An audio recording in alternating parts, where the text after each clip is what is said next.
శ్రమలెన్నో కలిగిన విడిపింప చేశాడు, నా ముందు నిలచి రక్షించాడు. కష్టమైన నష్టమైన నా యేసు రాజు నన్ను విడువాడు. కష్టమైన నష్టమైన నా యేసు రాజు నన్ను విడువాడు. సాగేదను విశ్వాసంతో యేసుని చూస్తూ సాగేదను విశ్వాసంతో యేసుని చూస్తూ సాగేదను. గాఢాంధకారము నన్ను చుట్టి ముట్టిన నా యేసుడు నన్ను రక్షించెను. గాఢాంధకారము నన్ను చుట్టి ముట్టిన నా యేసుడు నన్ను రక్షించెను. జై గీతం పాడేదం, స్తోత్రములు చెప్పేదం, సహాయం చేసిన యేసయ్యకు. జై గీతం పాడేదం, స్తోత్రములు చెప్పేదం, సహాయం చేసిన యేసయ్యకు. నాకున్న సహాయం నాకున్న ఉపాయం యేసుని ద్వారా నే పొందితే. నాకున్న సహాయం నాకున్న ఉపాయం యేసుని ద్వారా నే పొందితే. సాగేదను విశ్వాసంతో యేసుని చూస్తూ సాగేదను.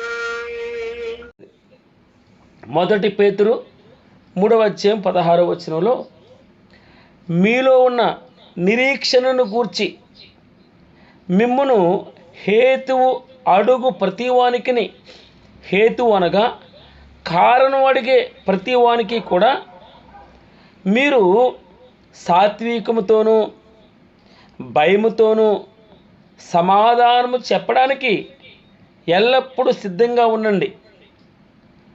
ఎలా సిద్ధంగా ఉండాలి? మీ హృదయముల యందు క్రీస్తును ప్రభువుగా ప్రతిష్ఠించుడి. మొదట ఏం చేయమన్నాడు?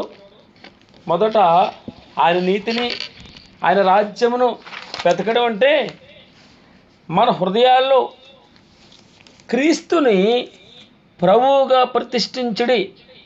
దాని అర్థం ఏంటంటే ప్రయారిటీ ఆయనదే. ఈ గృహమునకు అధిపతి క్రీస్తు అని వ్రాస్తాం. దాని అర్థం ఏంటి? దాని అర్థం ఏంటంటే ఈ ఇంటిలో ఏ నిర్ణయం తీసుకోవాలన్నా యజమానుడి దగ్గరికి వెళ్ళాలి. బయటికి వెళ్ళి వస్తాను డాడీ అని చెప్తాం. యజమానుడు డాడీ కొంచెం కొట్టు దగ్గరికి వెళ్ళొస్తాను, డాడీ మా ఫ్రెండ్స్ దగ్గరికి వెళ్ళొస్తాను అని ప్రతిదానికి డాడీ నాకు డబ్బులు కావాలి అంటే అన్ని యజమానుడి దగ్గరికి వెళ్తాం. ఈ ఇంటికి ఎవరండి అధిపతి? క్రీస్తు, యేసుక్రీస్తు ఇంటికి అధిపతి. దాని అర్థం ఏంటంటే చిన్నది పెద్దది ఏ నిర్ణయమైనా యజమానుడే, బాధ్యత యజమానుడిదే. సంతోషం పంచుకోవాలన్నా యజమానుడి దగ్గర నుంచే పంచుకోవాలి. బాధల్ని, దుఃఖాలని, వేదనల్ని, సమస్యల్ని, ఇరుకుల్ని అన్నిటి నుండి తప్పించబడాలంటే యజమానుని యొక్క ఆ ఇంటర్ఫిరెన్స్ ఉండాలి. మనం ఊరు పేరుకే ఈ ఇంటికి యేసుక్రీస్తు అధిపతి అని పెట్టుకుంటే సరిపోదు, మనం లోబడాలి. అందుకే మీరు అపవాదిని ఎదిరించండి అన్నాడు. అపవాదిని ఎదిరించడం అంటే ఒట్టొట్టుగా ఎదిరించగలమా? దెయ్యాన్ని ఒట్టుగా ఎదిరించగలమా? మనం 127వ కీర్తన చూసాం. 127వ కీర్తన చివరి భాగంలో ఏమని రాయబడి ఉంది? యవన కాలం ముందు పుట్టిన కుమారులు బలవంతుని చేతిలోని బాణముల వంటి వారు, వారితో తన అంబుల పొది నింపుకునే వాడు ధన్యుడు. అట్టివారు సిగ్గుపడక గుమ్మములో తమ విరోధులతో వాదించుదురు. ఎక్కడున్నాడు విరోధి? గుమ్మం దగ్గర ఉన్నాడు. అర్థమవుతుందమ్మా? ఎక్కడున్నాడు విరోధి?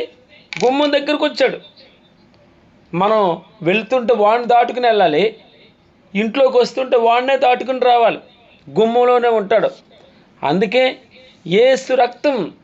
యేసు రక్తం మనల్ని ప్రతి పాపము నుండి, ప్రతి బాధ నుండి, ప్రతి సమస్య నుండి మనల్ని విడిపిస్తుంది.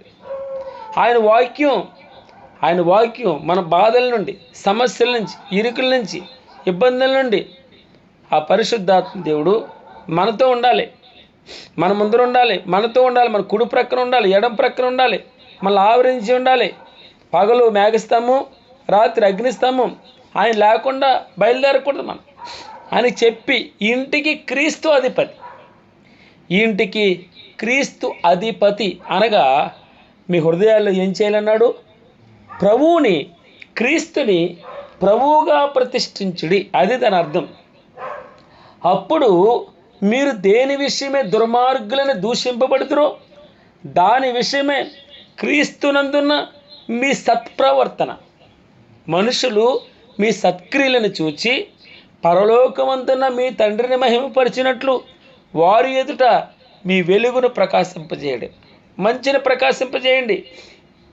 అప్పుడు మీరు దేని విషయమే దుర్మార్గులని దూషింపబడుతురో దాని విషయమే మీ సాక్ష్యం చూసి, మీ మంచితనాన్ని చూసి క్రీస్తు యేసునందున్న మీ సత్ప్రవర్తన మీద అపనింద వేయవారు అందరూ కూడా సిగ్గుపడతారు. దేవుని నామమునకు మహిమ కలుగును గాక. అనగా మీ హృదయాల్లో, మీ జీవితాల్లో దేవుని రాజ్యము వెతికేవాడు, ఆయన నీతిని వెతికేవాడు క్రీస్తుని ప్రభువుగా ప్రతిష్ఠించుకోవాలి. ఆయన్నే ప్రయారిటీగా చేసుకోవాలి. యెహోవాను ప్రేమించువారులారా, 97వ కీర్తన 10వ వచనంలో ఒక మాట ఉంటుంది. యెహోవాను ప్రేమించువారులారా చెడుతనమును అసహించుకునండి. ఏమన్నాడమ్మా? యెహోవాను ప్రేమించువారులారా చెడుతనమును అసహించుకోండి. మీరు చెడుతనమును అసహించుకుంటే మిగిలినన్నీ ఆటోమేటిక్గా దానంతట అవే. అనగా మీరు చేయవలసింది ఆయన రాజ్యమును, ఆయన నీతిని వెతకాలి. యెహోవా రాజ్యము చేయుచున్నాడు గనుక మీరు ఆయన రాజ్యాన్ని వెతకాలి. భూలోకమే ఆనందిస్తుందట, ద్వీపాలన్నీ సంతోషిస్తున్నాయట. ద్వీపం అనగా చుట్టూరు నీరుంటుంది. చుట్టూరు నీరుండేదాన్ని ద్వీపమని, 3 వైపులా నీరుంటే ద్వీపకల్పమని మనకు తెలుసు, మనం చదువుకున్నాం. ద్వీపులన్నీ సంతోషిస్తాయట, భూలోకం సంతోషిస్తుందట. యెహోవా రాజ్యం చేయించున్నాడు, ఆల్రెడీ చేస్తున్నాడు. ఆయనదే. మనం నిన్న మొన్న చూసాం. మనం ఇదిగో భూమి అంతా సర్వం ఆయన వశంలో ఉన్నాయి. 29వ అధ్యాయం 11 మొదటి దిన వృత్తాంతములు. యెహోవా భూమి ఆకాశములందు సమస్తమును నీ వశం, మహత్యమును, పరాక్రమమును, ప్రభావమును, తేజస్సును, ఘనతయు నీకే చెందుచున్నవి. యెహోవా రాజ్యము చేర్చున్నాడు. భూలోకము ఆనందించునుగాక, భూలోకము ఆనందించునుగాక, ద్వీపములన్నీ సంతోషించునుగాక. యెహోవా రాజ్యము చేర్చున్నాడు. ఆయన చుట్టూ అట 2వ వచనం చూడండి. మేఘాంధకారములు. ఏంటమ్మా? మేఘాంధకారములు. మేఘము అంధకారం అనగా మేఘము చీకటి, అంతే కదండి. ఒకసారి మేఘం వచ్చింది అనుకోండి, అప్పుడు ఏమవుతుంది? చీకటి అయిపోతుంది, సూర్యుడు కనబడవదు. అందుకే మేఘాంధకారములు, మేఘము ప్లస్ అంధకారములు ఆయన చుట్టూ ఉంటాయట.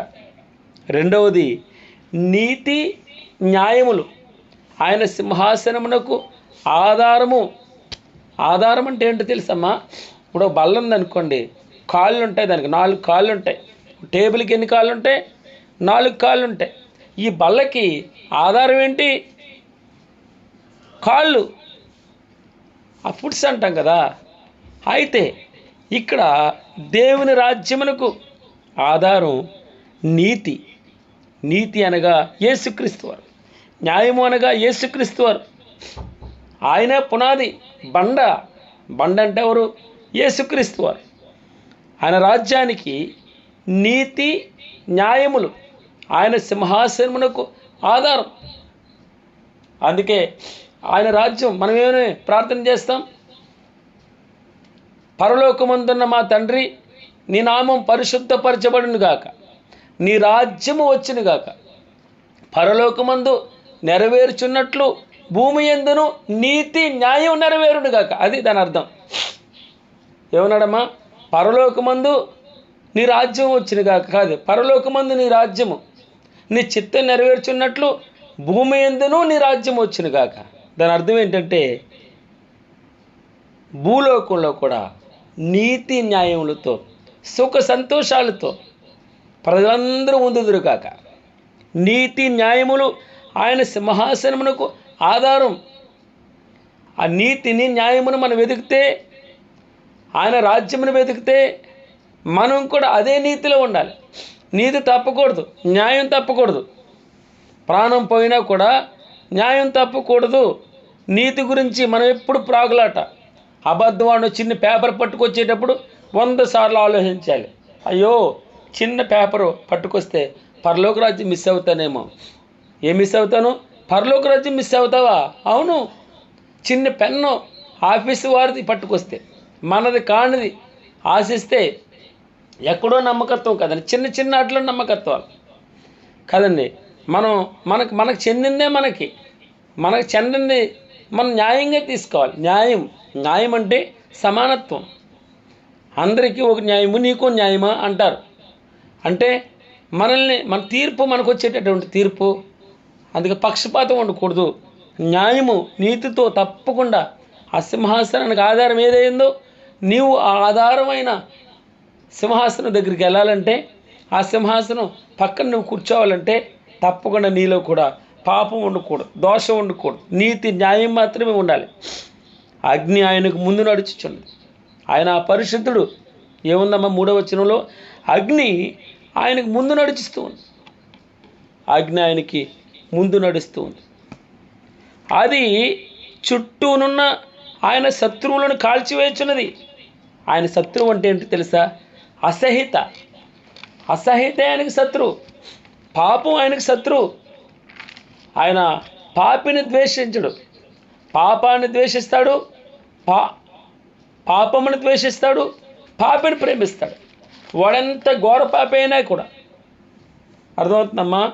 వాడు ఎంత ఘోర పాపి అయినా పాపిని ప్రేమించే దేవుడు. పాపమును అసహించుకుంటాడు, పాపమును ద్వేషిస్తాడు. మనం అవిధేయతను ద్వేషిస్తాడు ఆయన. మనం లోబడిన తనాన్ని ఆయన ద్వేషిస్తాడు. అగ్ని పరిశుద్ధత. అగ్ని ఆయన ముందు నడుస్తుంది. అది చుట్టూనున్న ఆయన శత్రువులను కాల్చివేచున్నది. పగలు మేఘస్తంభం చక్కని చేసి, రాత్రి బాగా వేడిగా ఉండడానికి ఏం పంపించాడు? అగ్నిస్తంభం. ఆయన అగ్ని. ఆయన ఎవరు చూడగలరు? ఆయన చేసిన వస్తువు సూర్యుడు మిట్ట మధ్యాహ్నం 12 గంటలకి ఫ్రాక్షన్ ఆఫ్ సెకండ్ చూడలేమే. మండే గోళం ఎలా మండుతుంది, ఎలాగుంది, కరిగిపోవట్లేదా? ఎంత వేడి ఉంటుందో తెలుసండి. కొన్ని లక్షల డిగ్రీల సెంటీగ్రేడ్ వేడి. మనం లెక్క కట్టలేము దాన్ని. ఏ ఇన్స్ట్రుమెంటు కూడా యూజ్ చేయలేము. అంత వేడిని పుట్టిస్తాడు భగవంతుడు. మాడి మసి అయిపోవలసిందే. బగ మండే గోళం. ఆయన ఇంకెంత భయంకరుడిగా ఉంటాడు. మనం అనుకుంటాం జాలిగల దేవుడు అయ్యా, ప్రేమామయుడు అయ్యా. అవును, జాలిగల దేవుడు ప్రేమామయుడే. కానీ ఇంకో కోణంలో చూడాలి. అగ్ని ఆయన ముందట నడుస్తుంది. బగ మండిపోతాం, మాడి మసి అయిపోతాం. దాని అర్థం అగ్ని ఆయనకు ముందు నడుస్తుంది. అది చుట్టూనున్న ఆయన శత్రువులను పాపమును కాల్చివేయుచున్నది. ఆయన మెరుపులు లోకమును ప్రకాశింపజేయుచున్నవి. భూమి దాన్ని చూచి కంపించుచున్నది. దేవుని రాజ్యం వచ్చినప్పుడు మెరుపు ఇక్కడ పుట్టి అక్కడ మాయమైపోయినట్టు ఉంటుందట. దొంగ వచ్చినట్టు ఉంటుందట. ఆయన వచ్చేటప్పుడు పేతురు రాసిన పత్రికలో ఉంటుంది. మహావేండ్రంతోనూ వర్షం వస్తే ముందు ఎంత ఆ ఉరిమికే తట్టుకోలేం మనం. ఆయన వస్తూ ఉంటే ఎలా తట్టుకోగలం? ఉరుములు మెరుపులు మహా వేండ్రంతోనూ భూమి లయమైపోద్ది. అప్పుడు మహా వేండ్రంతో వస్తాడు ఆయన, ఆర్భాటంతో వస్తాడు. ఆ శబ్దానికి మనం తట్టుకోలేం, తాళలేం. నీతి న్యాయం అగ్ని ఆయన ముందర నడుస్తుంది. పరిశుద్ధత మళ్ళీ నడవడానికి ప్రయత్నం చేయాలి. పరిశుద్ధత కోసం ప్రాకులాడాలి. ప్రభువా నువ్వు పరిశుద్ధుడు, నేను కూడా పరిశుద్ధుడిగా ఉండాలంటే ఆత్మదేవ నాతో ఉండు, నా ఇంటితో ఉండు, నా బిడ్డలతో ఉండు, మా ముందరున్నాడు, నాతో ఉండు ప్రభువా, నన్ను హెచ్చరించు, నా పాపమును ఒప్పింపచేయి, పరిశుద్ధతలోకి నన్ను నడిపించు ప్రభువా. ఆయన మెరుపులు లోకమును ప్రకాశింపజేయుచున్నవి, భూమి దాన్ని చూచి కంపించుచున్నది. యెహోవా రాజ్యం చేయుచున్నాడు, భూలోకం ఆనందించునుగాక అన్నాడు. మొట్టమొదటి వచనం. అదేంటి ఇక్కడికి వచ్చేటప్పుడు భూమి కంపించడం ఏంటి? కంపించడం అంటే భయపడమే కదమ్మా. భూమి భయపడుతుందట. ఆయన మెరుపులు లోకమున ప్రకాశింపజేయుచున్నవి, భూమి దాన్ని చూచి కంపించుచున్నవి. వర్షం వచ్చే ముందు ఎలా ఉంటుందండి? ఎంత భయంకరంగా ఉంటాయి ఉరుములు. ఆ ఉరుములు ఉరిస్తే ఏదో అయిపోతుంది, అయిపోయింది ఈరోజు, ఇదే ఆఖరి రోజేమో అనుకుంటాం మనం. మెరుపులు, ఆ మెరుపులకు తాళలేడు. బయటకు వస్తే రే లోపలికి రండిరా. ఎప్పుడైనా అగ్గిపిడుగు అంటారు, పిడుగులు పడతాయంటారు. ఆ పిడుగు పడేటప్పుడు ఆ యొక్క విద్యుత్ శక్తి ఎంత ఎక్కువ విద్యుత్ శక్తి ఉపయోగపడుతుంది. ఆ పక్కన ఉన్నటువంటి వారు కరెంట్ షాక్ కొట్టి చచ్చిపోతారు. ఎందుకు చచ్చిపోతారండి? కరెంట్ షాక్ కొట్టి చచ్చిపోతారు. పిడుగు పడడం ఏంటి, కరెంట్ రావడం ఏంటి? దేవుని నామమునకు మహిమకులు. అగ్ని ఆయన ముందర నడుస్తుంది, అది చుట్టూనున్న ఆయన శత్రువులను కాల్చివేయుచున్నది. ఆయన మెరుపులు లోకమున ప్రకాశింపచేయుచున్నవి, భూమి దాన్ని చూచి కంపిస్తూ ఉంది. ఆయన రాకడ, ఆయన రాజ్యం చేయడానికి వచ్చేటప్పుడు మనం తాళలేం. అందుకే ఆయన ముందర నిలవబడి ఆయన అడిగే ప్రతి ప్రశ్నకి సమాధానం చెప్పాలంటే పరిశుద్ధత ఒకటే, పరిశుద్ధులుగా, నీతి ఒకటే, సమాధానం ఒకటే, నీతి న్యాయం. ఆయన మనం చిన్న చిన్న క్రియల్లో మనం భద్రంగా కాపాడుకుంటూ ఉండాలి. చిన్న చిన్న మాటల్లో మనం తప్పిపోకూడదు. మనం మనుషులం కదా, ఒక్కొక్కసారి ఆవేశపడతాం, ఒక్కొక్కసారి నీతిని తప్పుతాం, ఒక్కొక్కసారి న్యాయాన్ని తప్పుతాం, ఒక్కొక్కసారి పాపం చేయడానికి ఎక్కడ ఆటంకపడం. ఏం కాదులే, చిన్నదే కదా అనుకుంటాం. ఏమైపోతుంది ఈ మాత్రం దానికే అనుకుంటాం మనం. అది పాపమని మనకి తెలుసు కూడా. మనం కొన్నిసార్లు యథేచ్ఛగా పాపం చేయడానికి ఇష్టపడతాం. ఆయన నీతి న్యాయం ఆయన సింహాసనానికి ఆధారం. ఈ మాట జ్ఞాపకం చేసుకోవాలి. ఆయన వస్తూ ఉన్నప్పుడు మెరుపులు ఉరుములు మామూలుగా ఉండదు. ఆయన వస్తూ ఉన్నప్పుడు మెరుపులు ఉరుములు. అందుకే 5వ వచనం మనం చూద్దాం. అనేక సార్లు మనం ఈ మాట మనం చూసాం. యెహోవా సన్నిధిని సర్వలోకనాథుని సన్నిధిని పర్వతములు మైనువలే కరుగుచున్నవి. ఆయన వస్తూ ఉంటే ఒకసారి సీనాయి కొండ మీద ఆయన అడుగు పెడితే అక్కడ బేటలు వారుతాయి, అక్కడ భూకంపం వస్తుంది. ఆయన వచ్చేటప్పుడు భూకంపం వస్తుంది. భూకంపం భూమి తట్టుకోలేదు. దాన్ని ఏమన్నారు? ధూమ్రం, పొగలు వస్తున్నాయి, అగ్ని రాజుకుంటుంది.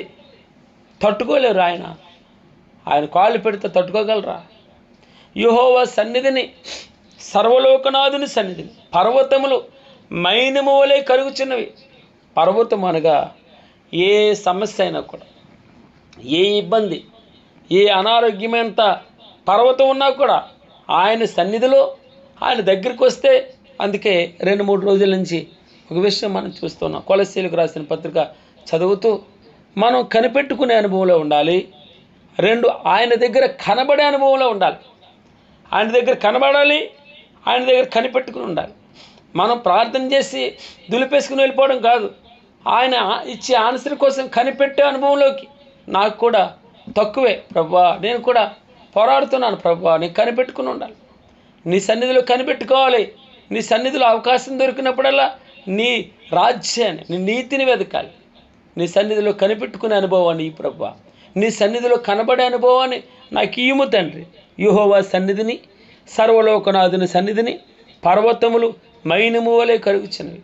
ఏ బాధ అయినా సరే, నీ కోరికలు, నీ యొక్క ఆలోచనలు, నీ ప్లాన్లు అన్నీ కూడా ఆయన సన్నిధిలో పెడితే అదెంత గొప్ప సముద్రమంత సమస్యమైన కూడా, ఎలాంటి సమస్యమా, సముద్రమంత సమస్య అయినా ఆమేన్ ఆయన సన్నిధిలో మైనం వలె కరిగిపోతుంది. యెహోవా సన్నిధిని, సర్వలోకనాథుని సన్నిధిని పర్వతములు, కరగని రోగం, తరగని అప్పులు, తరగని అసమాధానం, భార్యాభర్తల మధ్య పొసగని బంధాలు, ఏదైనా అసలు మనం ఊహించలేమండి. ఆయన చేతుల్లో పెడితే, ఆయన చేతుల్లో పడితే, ఆయన కల్పించుకోనంత వరకే ఆ సమస్య పెద్దగా కనబడుతుంది మనకు. ఒక్కసారి ఆయన కల్పించుకుంటే, ఆయన కలుగజేసుకుంటే పర్వతమంత సమస్య, పర్వతమంత బాధలు మైను వలె కరిగిపోతాయి. ఆయన ముందర ఏమి నడుస్తుంది? అగ్ని. ఆయన వస్తే ఆ యొక్క మైను వలె కరిగిపోతాయి సమస్యలు. మనం అసలు ఊహించిన కొన్ని వ్యాధుల్ని ఆలోచన చేస్తే, ఈ ఉదయకాలన అలాంటి మాటలు చెప్పుకోకూడదు, కానీ ఉదయకాలన పరిశుద్ధాత్మ దేవుడు మనకి ఈ రోజున మాట్లాడుతున్నాడు. ఏమని? యెహోవా సన్నిధిని, సర్వలోకనాథుని సన్నిధిని పర్వతములు మైనము వలె కరుగుతున్నవి. ఆయన ముందర అగ్ని నడుస్తుందంట. అగ్ని ఆయనకు ముందు నడుచుచున్నది. ఆయన చుట్టూనున్న ఆయన శత్రువులను కాల్చివేయుచున్నది. అది ఎలాంటి శత్రువు అంటే పాపం. మొట్టమొదట పాపం. మనం ఇప్పుడే చూసాం 127వ కీర్తన ఏముందండి? ముందర మనకి గుమ్మముల ఎదుట విరోధి ఉన్నాడు. ఇదేంటి? ఆయన 127వ కీర్తన కదండి. 127వ కీర్తన ఏమని చదవం? కుమారులు యెహోవా అనుగ్రహించి స్వాస్యము, గర్భఫలము ఆయన ఇచ్చి బహుమానమే. యవన కాలమందు పుట్టిన కుమారులు బలవంతుని చేతిలోని బాణముల వంటి వారు. వారితో తన అంబుల పొది నింపుకుని వాడు ధన్యుడు. అట్టివారు సిగ్గుపడక గుమ్మములో తమ విరోధులతో వాదించెదరు. ఆయన అంబుల పొది, ఆయన అంబుల పొదిలో బలిష్ఠుని చేతిలోని బాణం. ఎవరి చేతిలోనమ్మా? బలవంతుని చేతిలోని బాణముల వంటి వారంటే బలిష్ఠుని చేతిలోని బాణముల వంటి వారు. మనం ఆయన చేతుల్లో బాణాలుగా అయితే, మన ఇంటి ముందర విరోధి ఉన్న అట్టివాడు సిగ్గుపడక గుమ్మములోకి ఎందుకు వచ్చాడు? గుమ్మంలోకి ఎందుకు వచ్చాడు తెలుసా? ఆ గుమ్మంలోకి వస్తే వాడు తలుపు కొడుతూ ఉంటాడు. హృదయం అనే గుమ్మం. ఆ గుమ్మంలోకి వచ్చి ఎప్పుడు జ్వరపడదామా, ఎప్పుడు ఆక్రమించుకుందామా ఇంటిని. ఇంటికి ఎవరు అధిపతి? మనం ఏమని చూసుకున్నాం? హేతు అడుగు ప్రతివానికి సాత్వికముతోనూ భయముతోనూ సమాధానం చెప్పడానికి ఎల్లప్పుడూ సిద్ధంగా ఉండండి. మీ హృదయములందు క్రీస్తును ప్రభువుగా ప్రతిష్ఠించుకోవాలి.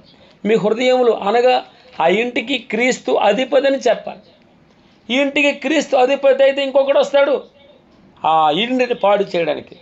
ఎక్కడున్నాడు వాడు? గుమ్మంలో ఉన్నాడు. మనం బయటికి వెళ్ళేటప్పుడు గుమ్మంలో నిలబడి ఉంటాడు, లోపలికి వచ్చేటప్పుడు ఆ విరోధి గుమ్మంలో ఉంటాడు. సాతాను ఎప్పుడు మనకు కూడా ఉంటుంది, మనల్ని ఫాలో అవుతుంది. ఎక్కడ అవకాశం దొరికితే అక్కడ జ్వరపడడానికి, మనల్ని పాడు చేయడానికి, పాపంలో పడవేయడానికి, అనారోగ్యం పాలు చేయడానికి, ఆయాసాలు అసమాధానాలు ఇవ్వడానికి. వీడి భక్తి ఎంత ఉందో చూద్దాం, వీడి నిరీక్షణ ఎంత ఉందో చూద్దాం, వీడి ప్రేమ ఎంత ఉందో చూద్దాం, విశ్వాసం ఎంత ఉందో చూద్దాం. నేను కొలస్సీలకు రాసిన పత్రిక మనం చూస్తాం. వాడి విశ్వాసం ఎంత ఉందో చూద్దాం, ప్రేమ ఎంత ఉందో చూద్దాం, వాడు ఏ విధంగా ఫలిస్తాడో చూద్దాం, వాడు ఏ విధంగా అభివృద్ధి చెందుతాడో చూద్దాం, వాడు ఏ విధంగా నిరీక్షణ వాడు కలిగి ఉంటాడో, నిజంగా ఏ విధంగా దేవునికి కృతజ్ఞతాస్తుతులు చెల్లిస్తాడో.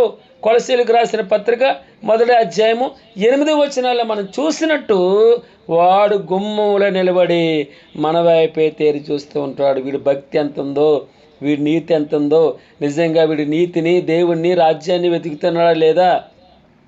వాడు ఒక విధంగా మన ఫ్రెండే. మనం పరలోక రాజ్యానికి వెళ్ళడానికి వాడు గురించి భయపడుతూ మన జీవనం సాగిస్తే అయ్యో పాపం ఎక్కడ అంటుకుంటుందో, అయ్యో ఎక్కడ పరిశుద్ధత పోతుందో, ఎక్కడ పరలోక రాజ్యం మిస్ అవుతుందో అని భయం ఉన్నప్పుడు వాడు అక్కడ ఉండడం కూడా ఒకందుకు అలర్ట్ అంటారే. అలర్ట్ అంటే ఏంటి? రెడ్ ఫ్లాగ్ అన్నట్టు. ఆ రెడ్ ఫ్లాగ్ వాడు అది ఉండడం మంచిదే. మనం భయపడతారే, బౌండరీ దాటిపోతున్నాం బాబోయ్, దాటకూడదు. దాటితే వాడి చేతుల్లో పడతాం. కంచెల నుంచి బయటకు వెళ్ళిపోకూడదు, సహవాసం నుంచి బయటకు రాకూడదు, ప్రార్థనల నుంచి బయటకు రాకూడదు, వాక్యం చదివే గుంపుల నుంచి బయటకు రాకూడదు.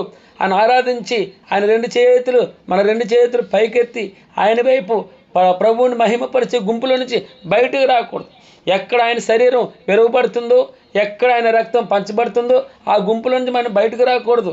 యేసు నామంలో ప్రార్థన జరిగే గుంపుల నుంచి బయటకు వస్తే సాతానుడు గుమ్మం ముందరున్నాడట. బలిష్ఠుని చేతిలోని బాణములు, ఆయన చేతిలోని ప్రార్థనాపరులు, ఆయన చేతిలో ఆరాధికులు, ఆయన చేతిలోని కీర్తనాకారులు, ఆయన చేతిలోని వాక్యం చదివేవారు, వాక్యం చెప్పేవారు, వాక్యం వినేవారు ఎవడైనా సరే ఆ గుమ్మంలో ఉన్న విరోధులతో వాదించదురు. ఎవరి చేతిలో ఉన్నప్పుడు? బలవంతుని బలిష్ఠుని చేతిలో ఉంటూ మనం వాదించగలం, ఉంటూ మనం జయించగలం, ఉంటూ సాతాన్ని జయించగలం. నీ వల్ల కాదండి. పరిశుద్ధాత్మ దేవుడు ఎలా పడిపోయాను అనుకుంటాం. పరిశుద్ధాత్ముడు లేకపోతే నిన్ను లేపేవాడే ఉండడు. అక్కడే పడిపోవాలి నువ్వు, అక్కడే విశ్వాసాన్ని వదిలిపెట్టాలి. ఎందుకు నిరీక్షిస్తున్నావో, ఎందుకు భక్తి చేస్తున్నావో తెలియకుండా ఏదో టైంపాస్కి రావడం వెళ్ళడం, అందరూ మా అమ్మ వెళ్తుంది నేను కూడా వెళ్ళాలి, మా అత్తమ్మ వెళ్తుంది నేను కూడా వెళ్ళాలని అని అనుకుని వస్తాం. నిజంగా మనం ఆయన్ని ఎరిగి ఉండాలి, ఆయన్ని కలిగి ఉండాలి, ఆయనతో ఉండాలి, మమేకమైపోవాలి, ఆయనలో లీనమైపోవాలి. అసలు మనం వేరుగా ఉండకూడదు, ఆయనతో అంటగట్టబడి ఉండాలి. ఆ ద్రాక్షావళితో మనం ఏ విధంగా తీగలు కాండంతో అంటబట్టి ఉంటే అప్పుడు సారం లోపలికి వెళ్తుంది, బలమైన విశ్వాసం మనకు వస్తుంది, నిరీక్షణ వస్తుంది. అప్పుడు నీతిని గురించి, రాజ్యముని గురించి మనం ఆలోచించగలం. అగ్ని ఆయనకు ముందర నడుస్తుంది, దాని చుట్టూ ఉన్న ఆయన శత్రువులను కాల్చివేస్తుంది. ఆయన మెరుపులు లోకాన్ని ప్రకాశింపజేయుచున్నాయి, భూమి దాన్ని చూచి కంపిస్తూ ఉంది. యెహోవా సన్నిధిని సర్వలోకనాథుని సన్నిధిని పర్వతములు మైను వలె కరిగిపోతాయి. ఏ బాధ అయినా, ఏ చీకైనా, బీపీ కానీ, షుగర్ కానీ, ఏ విధమైనటువంటి ఆయాసం కానీ అన్నీ ఆయన సన్నిధిలో, సర్వలోకనాథుని సన్నిధిలో, ఆయన మోకాళ్ళ మీద ఆయన దగ్గరికి వచ్చి పడిపోయినప్పుడు, సాగిలి పడినప్పుడు రండి, ఏమన్నాడండి? రండి మన వివాదం తీర్చుకుందాం, రండి ఆయన్ని స్తుతిందాం. ఎవరి దగ్గరికి? యెహోవా సన్నిధిని, సర్వలోకనాథుని సన్నిధిని. ఏ బాధ అయినా కరిగిపోతుందమ్మా. అందుకే ఆయన సన్నిధికి రావడానికి ఇష్టపడాలి, ఆయన ముందర నిలవబడడానికి ఇష్టపడాలి. యెహోవా సన్నిధిని, సర్వలోకనాథుని సన్నిధిని పర్వతములు మైను వలె కరిగిపోతున్నాయి. ఆకాశములు 6వ వచనం, 97వ కీర్తన 6వ వచనం. ఆకాశము ఆయన నీతిని తెలియజేయచ్చు. నువ్వు చెప్పొద్దు మరి, ఆకాశము దాని పని దాన్ని చేస్తూ ఉంది. ఆకాశము ఆయన నీతిని తెలియజేయుచున్నది, సమస్త జనములకు ఆయన మహిమ కనబడుతూ ఉంది. ఏమన్నాడమ్మా? ఆకాశము ఆయన నీతి తెలియజేయుచున్నది, సమస్త జనములకు ఆయన మహిమ కనబడుతూ ఉంది. నేను మనం చూసాం కదండి 96వ కీర్తన. ఆయన మహాదేవుడు, మహత్యము గల మహారాజు అట ఆయన పేరు. ఏమనుందమ్మా? ఆయన మహాదేవుడు, మహత్యము గల మహారాజు ఆయన పేరు. 96వ కీర్తన కదండి. ఆయన యెహోవా 4వ వచనం, యెహోవా మహత్యము గలవాడు, ఆయన అధిక స్తోత్రము పొందదగినవాడు, ఆయన అధిక స్తోత్రము పొందదగినవాడు. 95వ కీర్తనలో కూడా ఒక మాట ఉంటుంది, యెహోవా మహాదేవుడు, మహత్యము గల మహారాజు. అబ్బా, ఎంత మంచి మాట అండి. యెహోవా మహత్యము గలవాడు, ఆయన అధిక స్తోత్రం పొందదగినవాడు. భగవంతుడా, మనస్ఫూర్తిగా నీకు కృతజ్ఞతాస్తుతులు చెల్లిస్తాను. ఆకాశం ఆయన నీతిని తెలియజేసి మనం కూడా ఆయన గురించి సాక్ష్యం ఇవ్వగలగాలి. సాక్ష్యమే మన ప్రవర్తనే. మనుషులు మీ సత్క్రియలను చూచి, అంటే మనం ఏం చేయాలి? వారి ఎదుటి వెలుగును ప్రకాశింపజేయమంటే సత్క్రియలను చూపించడం. అప్పుడు పరలోకమందున తండ్రిని వారు మహింపరుస్తారు, మనం కాదు. లోకం మహింపరుస్తుంది, లోకమే మన గురించి సాక్ష్యం ఇస్తుంది.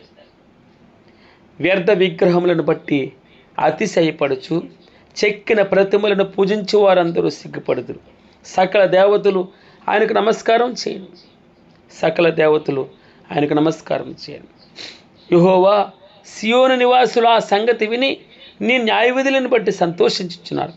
యూదా కుమార్తెలు ఆనందించుచున్నారు. ఏలయనగా యెహోవా భూలోకమంతటికి పైగా నీవు మహోన్నతుడివైనావు. సమస్త దేవతలకు పైగా నీవు అత్యధికమైన ఔన్నత్యం పొంది ఉన్నావు. ఎంత మంచి మాట అండి. నీవు మహోన్నతుడివైనావు ప్రభువా. నీ ఔన్నత్యం అత్యధికంగా ఉంది. అత్యధికమైన ఔన్నత్యం నీకంటే గొప్పది, నీకంటే ముందు ఏది లేదు. అత్యధికమైన ఔన్నత్యం పొంది ఉన్నావు ప్రభువా. ఔన్నత్యం ఎంత గొప్ప మాట అండి. యెహోవాను ప్రేమించువారులారా చెడుతనమును అసహించుకోండి. ఏమన్నాడమ్మ 10వ వచనంలో? యెహోవాను ప్రేమించువారులారా చెడుతనమును అసహించుకొనండి. తన భక్తుల ప్రాణములను ఆయన కాపాడుచు. నువ్వు చేయవలసిన పని చెడుతనమును అసహించుకోవాలి. మీకు తెలుసు,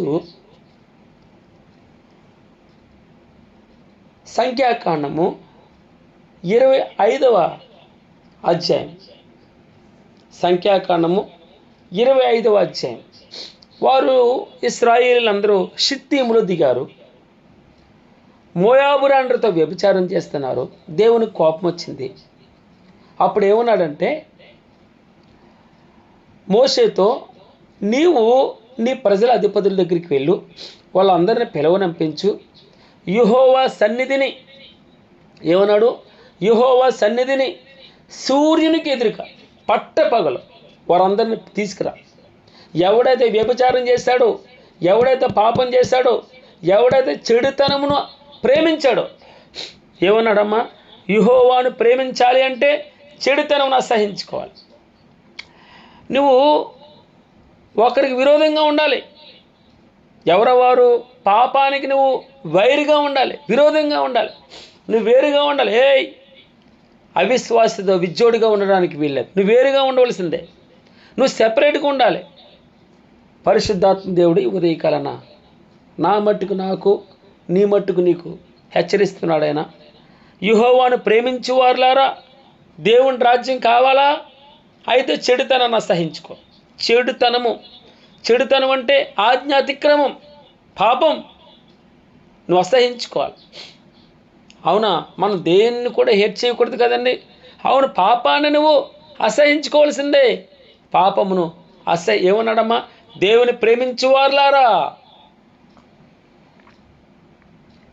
షిత్తీములో వ్యభిచారం చేస్తూ ఉన్నారు, పట్టబడ్డారు. మోషేని పిలిచాడు.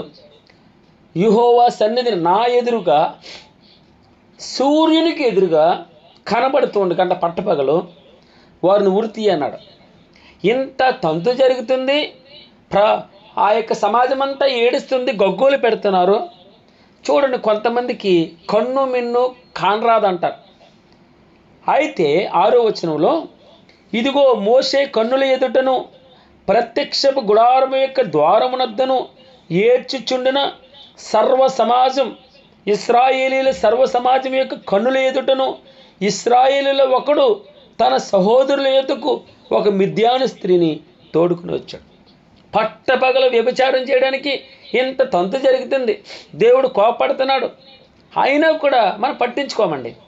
దీని అర్థం ఏంటంటే మనకి అలర్ట్నెస్, ఇదిగో రాకడ సమీపించి ఉన్నది, ప్రభు త్వరగా వస్తున్నాడు, సిద్ధపడండి, మీ ఇల్లు సర్దుకోండి, మీ హృదయాన్ని శుద్ధి చేసుకోండి, పాపమును కడుక్కోండి, పరిశుద్ధులు కండి, భగవంతుడు రాజ్యం చేయుచున్నాడు, భూమి సంతోషిస్తుంది, ద్వీపములు ఆనందపడుతున్నాయి, మీరు త్వరగా రండి. తర్వాత కొంచెం పోయిన తర్వాత, అయ్యో భూమి కంపిస్తూ ఉంది, మహావేండ్రంతో లయమైపోతుంది, మీరు త్వరగా రండి, భగవంతుడు వచ్చేస్తున్నాడు, సిద్ధపడి రండి, నీతిని రాజ్యమును ప్రేమించండి అన్నట్లు గురించి పట్టించుకోవద్దు. దాని ఏ రోజు ఏ ఫుడ్ కావాలో, ఏ ఆహారం కావాలో, ఏ బట్ట కావాలో అన్నీ ఆయనకి తెలుసు. అన్నీ సమకూర్చబడతాయి, దాని అంతటా గెంటుకుని వస్తాయి.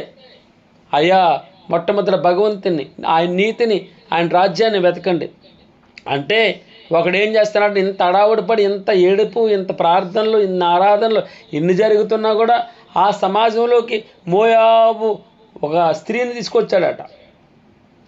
మిద్యాను స్త్రీని తీసుకొచ్చి వ్యభిచరిస్తున్నాడు పట్టపగలండి. అప్పుడు 8వ వచనంలో యాజకుడైన అహరోను మనవడును ఎలియాజరు కుమారుడును ఫినెహాసు అది చూచాడు. కోపం వచ్చింది. సమాజం నుండి లేచి ఈటెని చేత పట్టుకుని వాడు పడుకుని ఎక్కడైతే వ్యభిచారం చేస్తున్నాడో అక్కడికి వెళ్ళి ఆ ఈటిని మొత్తం పొడిస్తే వారిద్దరు పొట్టల్లో నుంచి బయటకు వచ్చేసినాయండి. ఇక్కడేమో మేము చచ్చిపోతున్నామా? మీరు చేసిన తప్పుకి దేవుడు కోప్పడుతున్నాడా? యెహోవా సన్నిధిని నా ముందర సూర్యుని ముందర పట్టపగలు ఉరి తీయమని ఆయన హెచ్చరించి ఇశ్రాయేలు సమాజం అంతా గొగ్గోలు పెడుతుంటే నీకు ఇప్పుడు భయం భక్తులు లేని గుడ్డంట పక్కింట్లో పెడుతుంది అంట కోడిగుడ్డు, ఏదో అంటారు కదా సామెత. అలాగా నీకు భయం లేకుండా వ్యభిచారం చేస్తావా అని ఎవరమైనా ఎలియాజరు కుమారుడును అహరోను మనవడు ఎలియాజరు కుమారుడు ఫినెహాసు లేచాడు. లేచి ఈటుని చేత పట్టుకుని పడక చోటకు పోయి ఆ ఇశ్రాయేలుని వెంబడి వెళ్ళి ఆ ఇద్దరిని అనగా ఆ ఇశ్రాయేలుని ఆ స్త్రీని కడుపులోకుండా దూసిపోవునట్లు పోటీచెను. అప్పుడు ఇశ్రాయేల్లో నుండి తెగులు నిలిచిపోయేను. యెహోవాను ప్రేమించువారులారా చెడుతనమును అసహించుకొనుడి. డైరెక్ట్గా చెప్తున్నాడు భగవంతుడు. వారి మధ్యను నేను ఓర్వలేని దానిని తాను ఓర్వలేకపోవటం వలన ఇశ్రాయేలీల మీద నుండి ఆ కోపము మళ్లించెను. కనుక నేను ఓర్వలేకయుండియు నాకు ఇష్టం లేకపోయినా, వారు బ్రతికించడం నాకు ఇష్టం లేకపోయినా, ఆ ఫినెహాసు నేను ఓర్వలేని దానిని ఆ వాడు ఓర్వలేదు కనుక, నాకు ఇష్టమైనది వాడికి ఇష్టమైనది కనుక, నాకు ఇష్టం లేనిది వాడికి ఇష్టం లేదు కనుక నేను ఈ తెగుల్ని వానితో సమాధాన నిబంధన చేస్తాను. దేవుని యందు ఆసక్తి కదండి. ఎవరు లేచారు? ఎవరికి అందరూ మాట్లాడరు, ఎవరు ఒక్కరే నిలబడతారు, ఎవరు ఒక్కరే మాట్లాడతారు. ముందు అందరు నాకెందుకులే అని చెప్పేసి వెళ్ళిపోతారు. ఎందుకులేండి మనకి, మీకెందుకు, వారు ఏదో సాగనే ఏదైనా మాట్లాడుతుంటే మన ఇంటి వారే నీకెందుకు, నీకేం సంబంధం అంటాం. భగవంతునికి ఓర్వలేనిది మనం కూడా ఓర్వ లేకుండా ఉండాలి. భగవంతునికి ఇష్టమైంది మనకు కూడా ఇష్టమైంది. అదే దేవుని రాజ్యం అంటే. దేవుని రాజ్యం అంటే ఆయనకి ఇష్టం లేనిది మనకి ఇష్టంగా ఉండకూడదు. ఆయనకి ఇష్టమైనది మనకి ఇష్టం కావాలి. ఆయనకి ఇష్టం లేనిది మనకి ఇష్టంగా ఉండకూడదు. సూత్రం చూడండి. భగవంతుడు ఓర్వలేని దానిని ఫినెహాసు ఓర్వలేదు కనుక దేవుని యందు ఆసక్తి కలవాడి ఈటిని పట్టుకుని ఆ పాపమును పారద్రోలాడు కనుక తెగులాగిపోయింది. సుమారు 24,000 మంది చనిపోయారు. మొత్తం తుడిచిపెట్టుకుపోరు. వ్యభిచారం చేసిన వాడల్లా తుడిచిపెట్టుకుపోయేవాడు.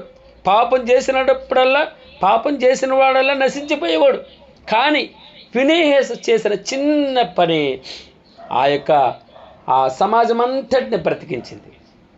అందుకే నేను నా సమాధాన నిబంధన వాడితో చేస్తాను. అది నిత్యమైన యాజక నిబంధనగా ఉంటుంది. ఫినెహాసుతో చూడండి ఎంత అద్భుతమైనటువంటి సాక్ష్యం పొందాడు. మనం చెడుతనం అసహించుకోవాలి. దేవుని ప్రేమించు వారులారా చెడుతనం అసహించుకోండి. మనం చెడుతనం పెట్టుకునే చర్చికి రాకూడదు. చెడుతనం పెట్టుకుని బలలో రాకూడదు. మనంతటా మనమే స్వపరీక్ష చేసుకోవాలి. మనంతటా మనం నాలో ఏ పాపం ఉంది, ఏ దోషం ఉంది, ఏ విధంగా ఆయన దుఃఖపరుస్తున్నాను. ఆయన పాపమును ద్వేషించే దేవుడు అండి. పాపమును ద్వేషిస్తాడు, పాపిని ప్రేమిస్తాడు. ఎంత ఘోర పాపినైనా ప్రేమిస్తాడు. కానీ ఎంత గొప్ప భక్తుడైనా చిన్ని దోషం క్షమించడాయన. చిన్ని మనసులో అనుకున్నాడు నేనే కట్టించాను కదా అని, పశువు అయిపోయాడు. ఆయన వారుడు, ఆయనకు రావాల్సిన మహిమ ఆయనకి ఇవ్వాల్సిందే, ఆయన ఘనత ఆయన తీసుకోవాల్సిందే. మనం ఒక్కోనమే చూస్తాం. ఇదిగో దేవుడు రాజ్యం చేయుచున్నాడు, దేవుడు రాజ్యం చేయుచున్నాడు, అందరూ సంతోషిస్తున్నారు, భూమి సంతోషపడుతుంది, ద్వీపములు సంతోషపడుతున్నాయి. దాని తర్వాత కూడా ఒక మాట ఉంది. ఆయన రాజ్యం చేస్తే, ఆయన రాజ్యం వస్తే భూమి కంపిస్తుంది, భూమి భయపడుతుంది. యెహోవాను ప్రేమించు వారులారా చెడుతనమును అసహించుకోనండి. మీరు చేయవలసిన పని చెడుతనమును అసహించుకోవాలి. మిగిలిన ఆయన చూసుకుంటాడు. సర్వలోక దేవుని సన్నిధిలో, సర్వలోకనాథుని సన్నిధిలో అన్ని పర్వతాలే మైనువలే కరిగిపోతాయి. నీకున్న బాధల గురించి ఎందుకు అమ్మ అంత చింత? నీకున్న బాధల గురించి అంత బెంగెందుకు? భయపడద్దు. అది ఏ కష్టమైనా సరే భగవంతుడు తీరుస్తాడు. నువ్వు భయపడద్దు. మంచిది.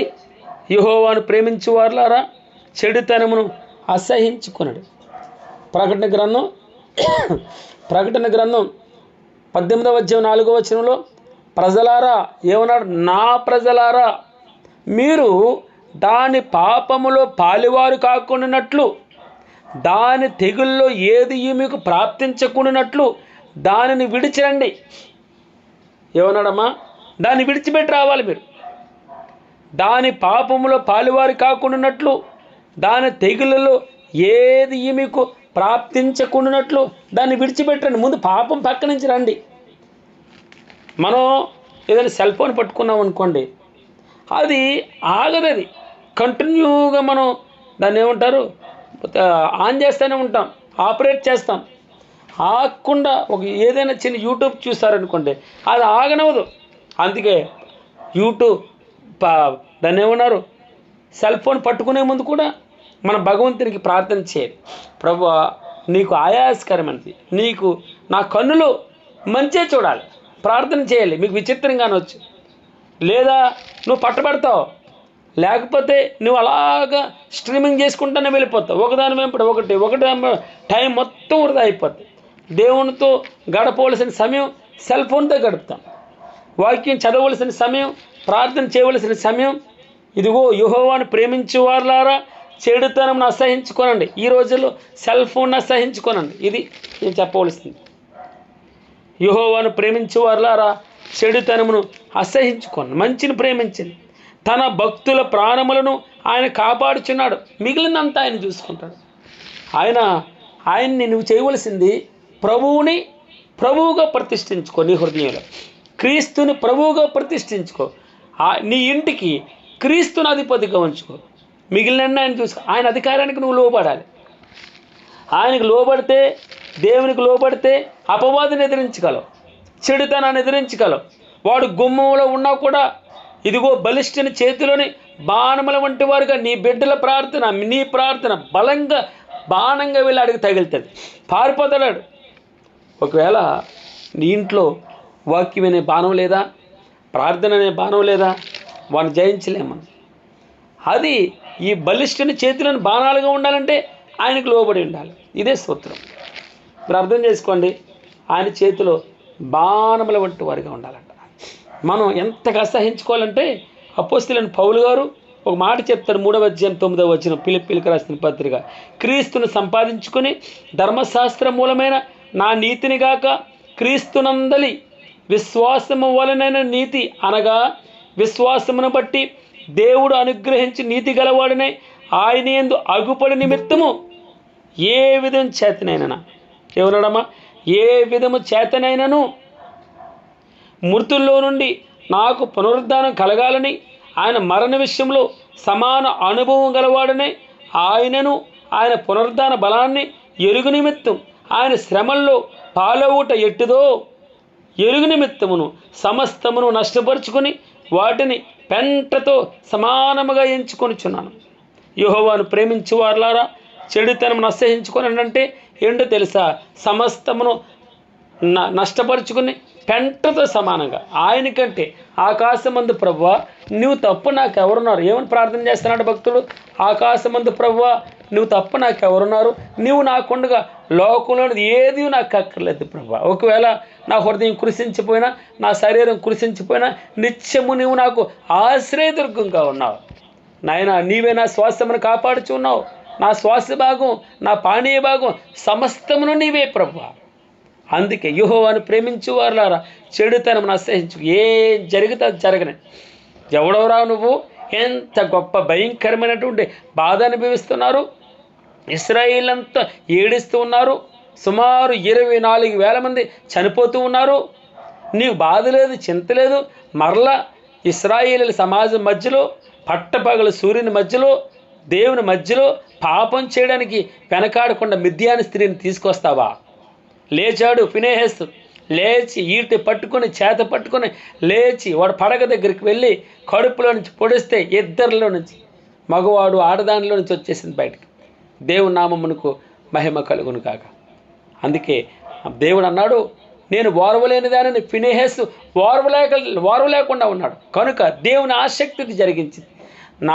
తనతో నేను నిత్య నిబంధన చేస్తాను, యాజక నిబంధన చేసుకుంటాడు. పరిశుద్ధ బైబిల్ గ్రంథంలోకి వచ్చాడు. ఆయనకి ఇష్టం కానిది మనకి ఇష్టంగా ఉండకూడదు, ఆయనకి ఇష్టమైనది మనకి ఇష్టం. అప్పుడే దేవుని రాజ్యానికి చేరగలం. మనం ఒట్టొట్టుగా కాదు, మనం ప్రాక్టీస్ చేయాలన్నాడు దేవుడు. అందుకే నీవు దుష్టత్వమును చూచి ఆనందించి, 5వ అధ్యాయం కీర్తన 5:4 ఉంటుంది, నీవు దుష్టత్వమును చూచి ఆనందించి దేవుడు కాదు ప్రభువా, చెడుతనమునకు నీ యొద్ద చోట్లేదు, దుష్టునికి చోట్లేదు. వాడు గుమ్మంలో ఉంటాడు. వాడు ఉన్నప్పుడు వాడిని జయించాలంటే సూత్రం ఒకటి, ఆయన చేతుల్లోకి మనం వెళ్ళిపోవాలి. మన కుటుంబం క్రీస్తును ప్రభువుగా ప్రతిష్ఠించాలి. ఇంటికి అధిపతి క్రీస్తు. మనం పేరు పెట్టుకోవడమే కాదు, మనం ఎంబ్లమ్ దాన్ని ఏమంటారు, ఒక హెడింగ్ రాసుకోవడమే కాదు, గుమ్మాలకి మనం మన జీవితాల్ని ఆయన చేతుల్లో, బలవంతుని బలిష్ఠుని చేతిలో బాణములుగా మన పిల్లలు మనం మారిపోవాలి. అప్పుడే వాడిని ఎదిరించగలం. వాడు పక్కకి వెళ్ళిపోతాడు. లేదా మన హృదయంలోకి ఎప్పుడు జొరబడదామా, ఎప్పుడు అవకాశం దొరుకుతుందా, ఎప్పుడు వాడు సెల్ ఫోన్ చేతిలోకి వెళ్తుందా, ఎప్పుడు వాడు మాట జారుతాడా, ఎప్పుడు వాడు కన్ను వంకరగా వెళ్తుందా, వాడు గమనిస్తూ ఉంటాడు. వెళ్ళినండి తిప్పని ఉన్నాడు. ఏసి ఇది బాగున్నదిరా చూడు, ఇటు వెళ్ళరా, ఇదే మంచిగా ఉన్నదిరా. ఎందుకు యవనస్తులు పాడైపోతున్నారు, ఎందుకు యవనస్తులు బానిసలుగా మారుతున్నారు తెలుసమ్మా? బలవంతుని చేతిలో నుంచి బయటకు వస్తున్నాం. మనం ఆయన అధికారం కింద ఉండవలసిన వాళ్ళని బయటకు వచ్చేస్తున్నాం. ఆ బలిష్ఠుని చేతిలో నుంచి బయటకు వస్తున్నాం. క్రీస్తుని మీ హృదయాల్లో ప్రభువుగా ప్రతిష్ఠించుకుని కొంచెం సేపు ఆగు ప్రభువా, మళ్ళీ వస్తానని చెప్పి వెళ్తున్నాం. తర్వాత చూద్దాంలే ప్రభు అని చెప్పేసి ఆయన అసహించుకునేది ఆయన తెలిసి కూడా దాన్ని మనం ప్రేమిస్తున్నాం. యెహోవాను ప్రేమించేవాడు చెడుతనాన్ని అసహించుకోవాలి. అప్పుడు తన భక్తుల ప్రాణాన్ని ఆయనే కాపాడతాడు. భక్తిహీనుల చేతిలో నుండి ఆయన వారిని విడిపిస్తాడు. ఏ సమస్య అయినా, బాధ అయినా, సర్వలోకనాథుని సన్నిధిలో, ఆయన సన్నిధిలో పర్వతం వంటి సమస్య అయినా కూడా ఇది ఎక్కడ తీరుతుంది, ఎవరికి చెప్పుకోను, ఎవరు తీరుస్తారు, ఎవరు నా కష్టాన్ని నుంచి నన్ను బయటపడేస్తారు? కాదు, భగవంతుడే. స్తోత్రం ప్రభు. సర్వలోకనాథుని సన్నిధిలో పర్వతం అంత సమస్య, సముద్రం అంత సమస్య, ఎవడో తీర్చలేని సమస్య. ఎవడ ముందర కూడా ఒక్కొక్కసారి ఎవరు మన చుట్టపట్టాలందరూ దూరంగా వెళ్ళిపోతారు. బాబు ఎందుకు రా వాడితోటి, మనకెందుకు ఆ కుటుంబంతో, దాంట్లోకి వెళ్ళొద్దని మీరు ఇరికిపోతారు. రకరకాలు చెప్తారు. కానీ భగవంతుడు అట్లా కదమ్మా. ఆయన పాపాన్ని మాత్రమే ద్వేషిస్తాడు. పాపిని, ఎంత ఘోర పాపినైనా సరే ఆయన ప్రేమించేది దేవుడు. నశించిన దానిని, నశించిపోయింది, పాడైపోయింది, ఇంక పనికిరాదు, అసలు అసహ్యంగా ఉంది, నశించిన దానిని వెదకి రక్షించడానికి మన బంగారం తల్లి. ఆయన చేతిలో మన బంగారం. విన్నాం కదా వాక్యం. ఆయన చేతుల్లో మన అమూల్యమైన ముత్యాలం. ఎలా పడేసుకుంటాడు? కాకి పిల్ల కాకిగా ముద్దు. నేను కాకి పిల్లే, నా శబ్దం అంతగా మంచిగా ఉండదు, నేను పెద్దగా సరిగా వాక్యం చెప్పలేకపోవచ్చు, సరిగా పాటలు పాడకపోవచ్చు, అందంగా లేకపోవచ్చు. కానీ నేను నా తండ్రి ఎవరు? నా తండ్రికి నేను ఇష్టం అండి, నా తల్లికి నేను ఇష్టం. కాకి పిల్ల కాకి ముద్దు, నా దేవునికి నేను ముద్దు, నేను బంగారాన్ని. ఎంత ఘోరపాపినైనా, ఎంత పడిపోయిన స్థితి అయినా, ఎంత ఏ విధమైనటువంటి దుష్టత్వంలో ఉన్నా ఒక్క చిన్ని కన్నీరు పొట్టు చాలండి, ప్రభువారు మన దగ్గరికి వస్తాడు. మనం ప్రేమించడం అంటే ఏంటి తెలుసా? చెడుతనాన్ని అసహించుకోవడం, పాపమును అసహించుకోవడం, పరిశుద్ధతగా బ్రతకడం అంటే తెలుసా? చెడుతనానికి భయపడ్డం. అయ్యో అటు వెళ్ళకూడదురా, అయ్యో అది పాపంరా, ఆ మాట మాట్లాడకూడదురా. చాలామంది వారు ఏదైనా చిన్నది అంటే నలుగురు ఫ్రెండ్స్ ఉంటే, వద్దురా అలా మాట్లాడకూడదురా. మనం చెడుతనాన్ని అసహించుకోవాలి. నోటి మాట జారకూడదు, త్వరగా కోపడకూడదు. ప్రేమ ఉప్పొంగదు, ప్రేమ త్వరగా కోపడదు, ప్రేమ సహిస్తుంది, ప్రేమ పాపాన్ని ద్వేషిస్తుంది, ప్రేమ పాపిని ప్రేమిస్తుంది. యెహోవాను ప్రేమించే వారులారా చెడుతనమును అసహించుకునుడి. తన భక్తుల ప్రాణములను ఆయన కాపాడుచున్నాడు. భక్తిహీనుల చేతిలో నుండి ఆయన వారిని విడిపిస్తున్నాడు. నీతిమంతుల కొరకు వెలుగును, యథార్థ హృదయాల కొరకు ఆనందమును విత్తబడి ఉన్నవి. ఎలా ఉన్నాయమ్మా? నీతిమంతుల కొరకు వెలుగు, యథార్థ హృదయాల కొరకు ఆనందం విత్తబడి ఉన్నదట. నీతిమంతులారా యెహోవా యందు సంతోషించండి. ఆయన పరిశుద్ధ నామమును బట్టి ఆయనకు కృతజ్ఞతాస్తుతులు చెల్లించండి. ఎంత మంచి మాట అండి ఉదయకాలన. నీతిమంతులారా యెహోవా యందు సంతోషించండి, ఆయన పరిశుద్ధ నామమును బట్టి ఆయనకు కృతజ్ఞతాస్తుతులు చెల్లించండి. దేవుడు కొద్ది మాటలను మన వినికిల్లో దీవించును గాక.